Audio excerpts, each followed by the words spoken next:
Hello and welcome to the show. We've already nearly been crashed into by Bugatti. That's a brilliant start. A new expansion pack for Horizon 3 means a new car build series for me.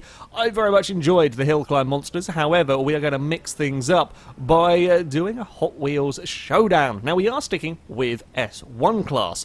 Partly because, well, this twin mill makes for a fantastic benchmark, seeing as it is at the very top of S1 class, but also because it's perhaps one of the better suited class for these, well, crazy tracks. I want a car that's fast enough to really make the most of these circuits, be fast enough to get across the jumps. However, when you start getting up into S2 class, well, a lot of cars can't even get up into S2 class, yeah, to kind of keep some semblance of balance so that everything doesn't just completely maxed out. Yeah, we're sticking with S1 class. We should get some pretty damn powerful cars. Might get some very grippy cars as well, because the circuits, while yes, they are fast, there are a lot of very high-speed corners, and you need a composed car. You need a decent amount of grip to be able to get around the corners. So the twin mill, while it is going to have perhaps the most power of any vehicle that will run in this series, it is very heavy at 4,400, 4,600-ish pounds. There's a lot of weight. Power-to-weight ratio-wise, it's probably not going to be the highest of the vehicles. I'm going to be curious to see how vehicles fare against it. Now, I did spend much time deliberating on what circuit to use, and I have come to a conclusion. We are going to be driving around the skyscraper takeoff circuit. Now, all of the circuits with this expansion are actually very long laps. In fact, I think there's only, whereabouts is it? Here we go. 2.3 miles is the shortest circuit that there is around here.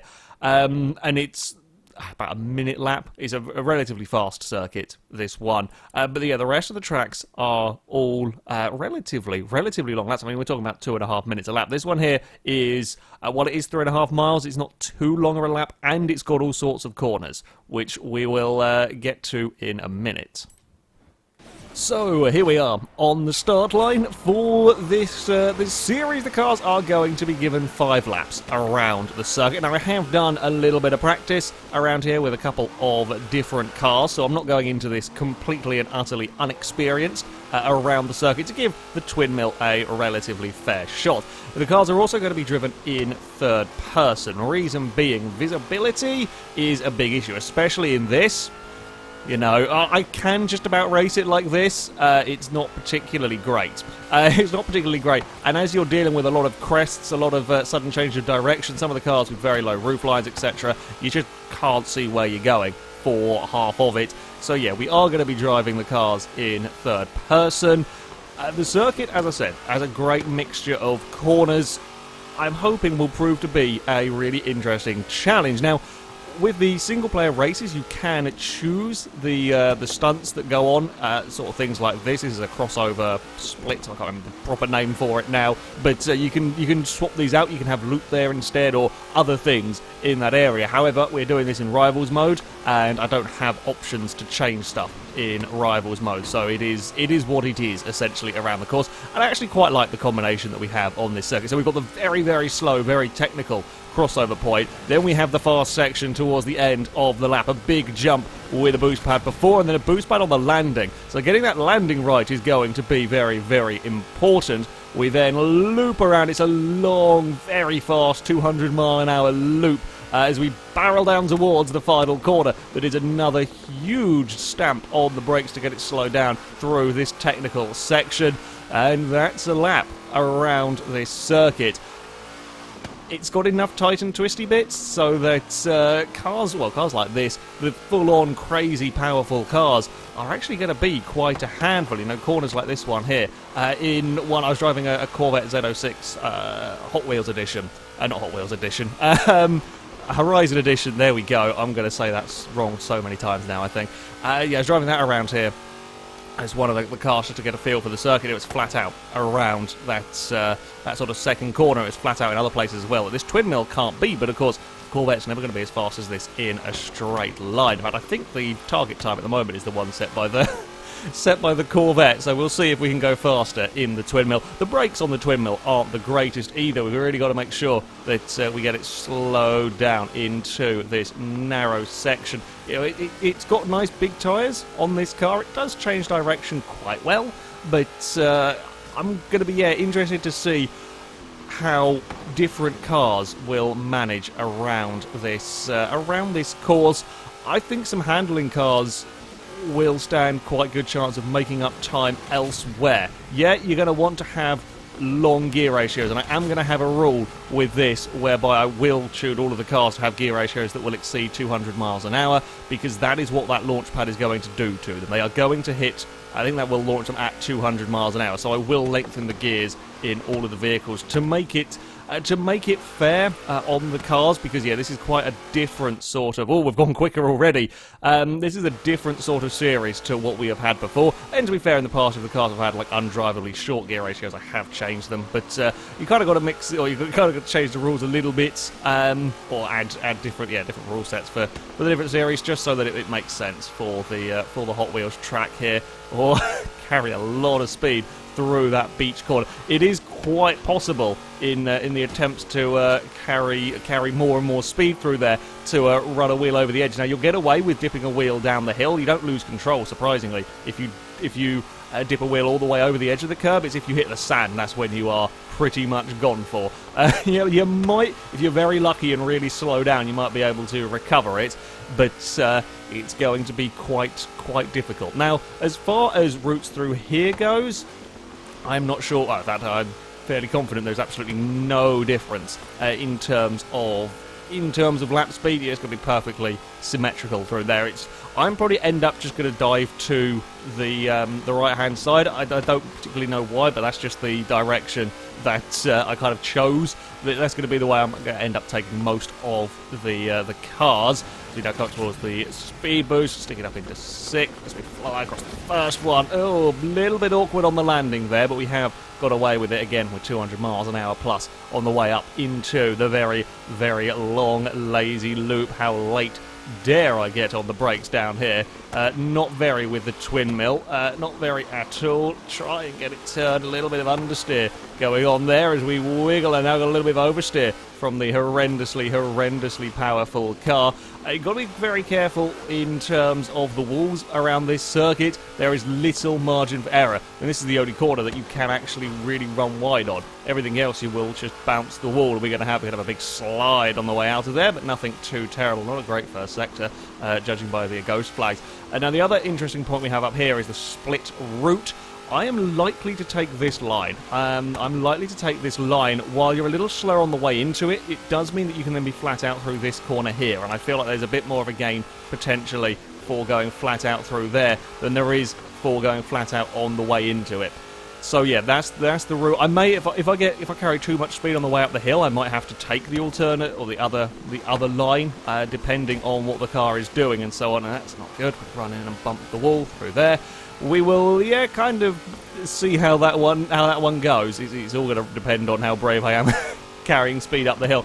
But I will more than likely try to get the car stopped and turned for the slightly tighter entrance.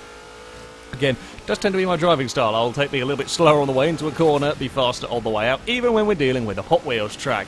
And smack the landing with our twin mill. Around the loop we go. This hasn't been a particularly great lap. We're going to get one more shot at this to try and find some speed. Now, let's not carry too much on the run into this final corner. Let's focus on getting the car turned around here, run out towards the line again. We're going to get some more sliding from our vehicle. Slow it down for area. It's, I say slightly surreal. When I've been used to doing a lot of the very fast races around here, to suddenly have technical corner to deal with is a little bit weird, but that's why I like this circuit. I like having the challenge of these high-speed corners. But even the high-speed banked corners, like up here, for example, they're not as fast as some other circuits. In fact, well, we are going to go this way because I've carried a little bit too much in the way of speed up there. Yeah, you can get away with more speed on the way up, but as you come out here, you've got to be quite careful on this turn. You just get a mile of understeer on the exit, so yeah. Overall, I think it'll probably work out fairly even. In fact, I'm fairly sure these tracks are designed to work out fairly even. However, I'd rather be flat out on the exit. Right, slow it down. It's very, very narrow through here as well. Little, that extra small margin for errors on this section. Thankfully, relatively slow. Once you're aware that that's coming up, you know how much you're going to need to be braking. Again, we need to have a little bit more of a lift. This is deceptively, it's kind of a tightening corner around there. It's quite nasty, actually, to get that one right. Now we're going to hit the boost pads. It's, again, up towards 200 miles an hour. Are we going to be going any faster? I'm not sure we are. I still think that that second or third lap, whichever one it was, I think that might be the one that is going to be our benchmark here as we come barreling down into the final corner, unless we can carry a lot of speed around here. We're running it right up towards the wall. It is...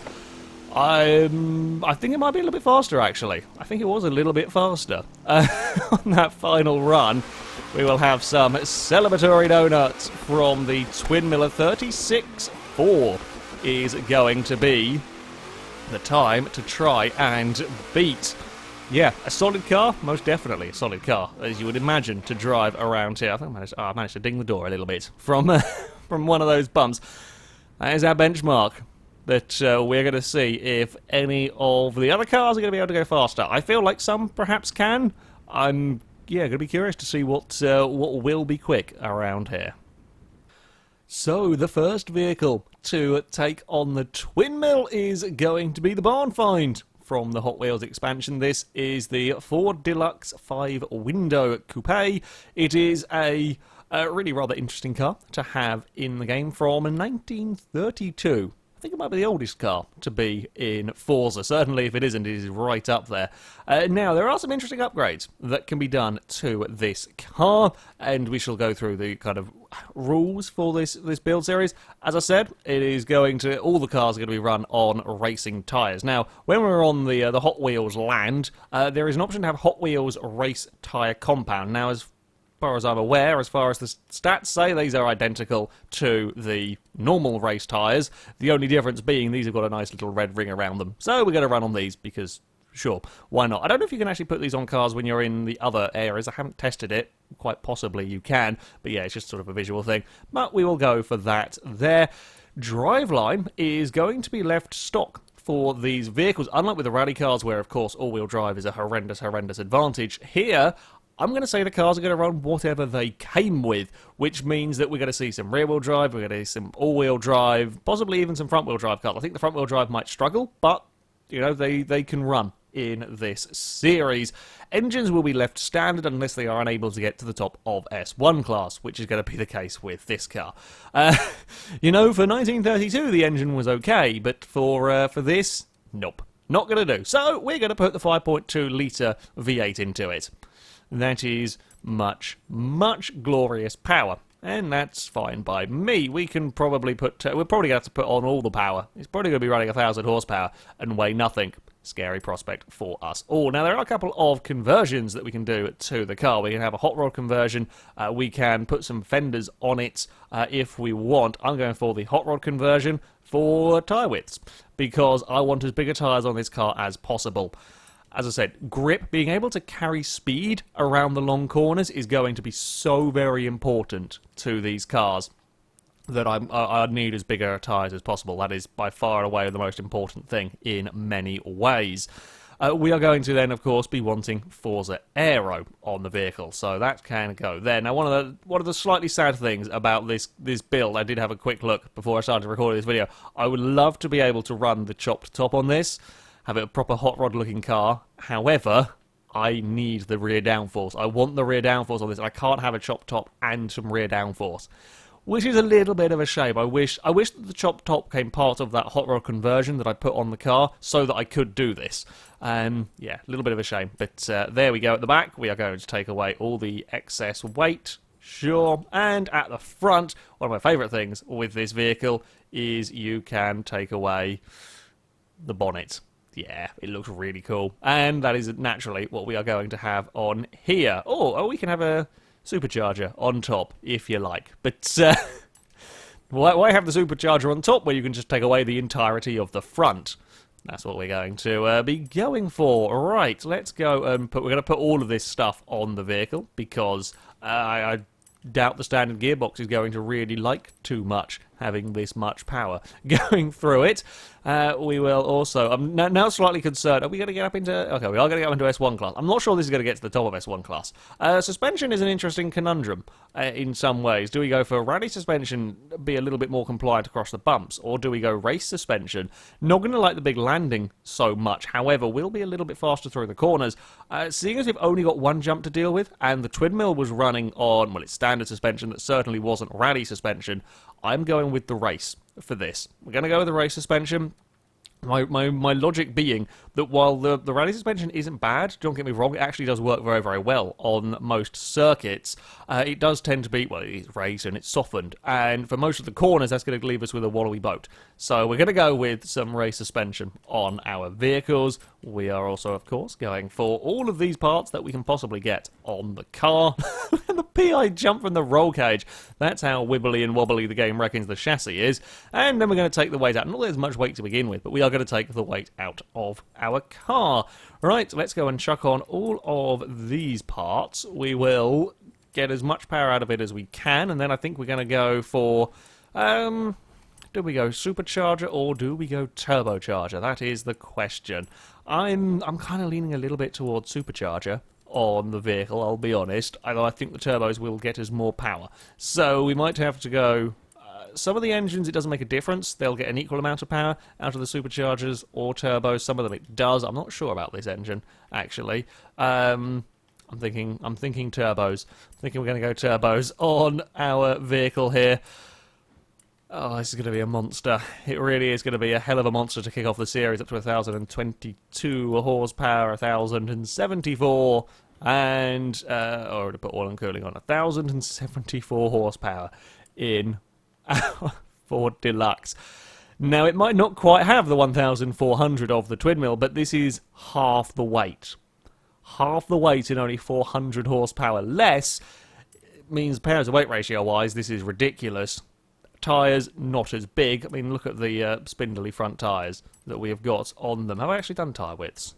No, I haven't. I don't want to go with this.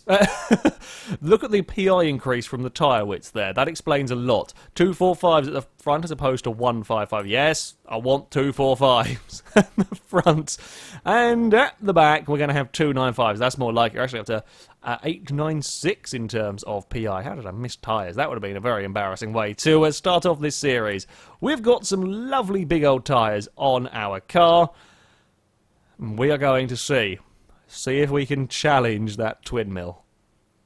I am rather terrified of this Ford. I'm going to be honest, not sure I'm quite prepared for the monstrosity that I am about to unleash on a Hot Wheels track. The acceleration is, well, the acceleration is just going to be wheel spin at the moment. I imagine the acceleration is going to be incredible on this car when we can stop spinning the wheels. Please stop spinning the wheels. Please stop spinning the wheels. Gonna have to be a bit more careful on the old throttle with this. Oh, get back on the course. Yeah, the twin mill was a little bit more planted. I'll be honest, the twin mill was a lot more planted. Okay, we've found the wall. Caution, I think. I say caution, we're driving on a Hot Wheels track with 1,000 horsepower hot rod. However, caution is going to be, ooh, we don't really turn either through there. That's too low a gear. I might actually just, stick it up in high gears and try and work with that. We've got the power to get away with it. There we go. We are around. I mean, we're running up towards, bloody hell, it's 183 miles an hour as we get on the brakes into this crossover section. We've just about bumped every wall that we can. Oh, this is extra difficult with that. Just no margin for error at all around most of this track. Trying to keep this car out of the walls is just going to be a challenge, let alone now trying to fly the damn thing. Here we go, Hot Rod. Let's see what you can do across the jump. It's pretty good. Let's see what we get on the landing. Oh, got a little bit of a bounce, but it's fine. Sixth gear is not quite going to work there. We're going to run around the loop now. We should be quick. Down here, we've got the power. We've got the power from that V8, 224 miles an hour. I think that might be aero limited to 224 miles an hour down there. That's what the benchmark reckoned the top speed was, 224. And yeah, that's hit it already. I don't really want first gear, do I? Because first gear is going to be wheel spin gear, second's going to be wheel spin gear. Honestly, anything below fourth is just about wheel spin gear. Oh, the understeer, the understeer. Oh, so much understeer. So much understeer from this vehicle. Yeah, with this series, I was kind of fearing when I was wanting to do a Hot Wheels series that it was just going to be all about, you know, power-hungry cars. But this track, I'm really pleased to say, while, you know, there are fast bits, there's that 220-mile-an-hour exit to the loop, that's all well and good, but you're seeing how much time this car is losing through these early twisty bits. It's going to be fascinating to see what vehicles come out on top. An element of top speed is going to be needed. You've got to bear in mind that the cars are going to be fired at that loop with the boost pads regardless. You'll be fired at the boost pads regardless of how much power their engine has, and I think that's going to launch everything at 200 miles an hour up to that section. Spinning the wheels like a maniac trying to get out of there. Oh no, we're going to... don't think the car really liked that corner too much whatsoever. We dove into it a bit too hard and just spun the back around. Stop sliding, please, car. Okay, fifth gear will work across there, and hey, there we go. Launched again at 200 miles an hour. I'm not sure this has quite got the composure to beat the twin mill. As crazy and ludicrous as it is, I don't think we've got the composure to... Oh no, maybe we're not aero limited. I guess, well, we are still kind of got gravity on our side. 226 that time around. I wonder how fast we can get cars down that section. We are 4 seconds down. We're 4 seconds a lap down on the twin mill. Admittedly, that wasn't a great lap. We can definitely go faster. If we can find a couple of seconds, that would probably be about where this car is at. Oh, stop understeering, please. Don't go on the sand. Don't go on the sand. Whoa! Sand got us. Well, I said about the danger of pushing your luck around that corner. The sand really did. I can't even get it turned to try and take that alternate route. We would really have to slow it down. I think with this car, actually, it is going to be quicker to go this route because you'd have to slow it down so much. Oh, we're twitching. We're twitching big time around there. Why did I go for such a stupid car to begin the series with? This is just out of control for 90% of what I am doing. There is 10% input from me, the rest is just the car going where the car wants to go. And that is a little bit of bouncing off of the walls. We might get a clean lap in before the end of this. I'm not 100% sold we'll manage it, but there we go. I think we're going to have to start short shifting. Oh, I can't dive into that corner. Really can't dive into that corner at all. Okay, we're going to go for short shifting. We're going to try and not go below third gear, I think, is probably the sensible thing to do here. And fly again, or sort of fly forward rather than through the air. Up around the loop. 2 more laps. We've got 2 laps to try and get something, scrape something out of the Ford Deluxe. On the brake. Brakes are actually very, very good on this car. I can brake a little bit later into the final corner. I said about don't go below third. Don't go below third. Around here, it's so difficult to use any of the power around these corners. Again, I say I'm ignoring my own advice. It's just instinct. Instinct to go to those lower gears around here. Oh, that's not going to work. Oh, the understeer is so crippling around that part. A better first sector, though. Much better first sector indeed. Can we get ourselves to my preferred line? Yes, we can. I'm not sure it's going to help me in the long run because we're not actually going to be flat out on the way out of here. It's not going to... I don't think the car's got the grip. It's wheel spinning and wheel spinning. Oh, I mean, yeah, we can carry more speed on the exit there, but we're a lot slower on the way up. Although in general, we're being less leery now. I've got to really tone it back to try and get some lap speed out of the car. I'm glad the brakes on this are brilliant. I'm really glad that the brakes are doing a good job at slowing this thing down, because that's at least one less thing to have to worry about. Okay, so we're going to brake on the way into this corner. Yeah, it's kind of where it starts curving. If you dive in too fast, you sort of hit that and it just jumps the car sideways. Not what you want to have happening. There we go, onto the boost pad, launch ourselves between the skyscrapers. Again, get the second one. We haven't had any issues with the landing. I shouldn't say that. That's a silly thing to say. Never say that sort of thing in a video because you know what's going to happen on the final lap when it's absolutely flying in terms of lap speed. We were later on the brakes there. That is about as late as I dare go on the brakes in this car. We even had a little bit of a lock-up. We got it down to a 38.1 for our Ford. That's not too shabby. Not too shabby at all. I think to be within a couple of seconds of the twin mill in this thing, I think is pretty damn good at going. Understeer, please turn, car. Please turn. That's the ticket. And then we launch it towards its next horrible understeering death moment. Oh, no. Caught the oversteer, but that's going to have cost us, I would imagine, in terms of time. Still fighting the car on its way through there. Maybe we'll make it around the corner. Now, for the sake of this series, I don't care if a lap time is dirty or clean. Truth is, if we're getting a dirty lap time, it means we're boinged off of the wall, and the chances are it's not going to be faster than a clean lap anyway. However, if it's like the tiniest scrape on the wall, sometimes this in this expansion it can be a little bit picky, shall we say, with tiniest of, I mean that was a bit more of a rub, but yeah, the tiniest of rubs being counted as dirtying a lap time. Other times you can get away with a little bit more, it kind of depends on the corner and so on, but yeah, we're not going to be worrying about that. However, I'm not imagining that this lap is going to be any faster whatsoever. It's been a little scruffy in a couple of places. Oh, that's not what you want.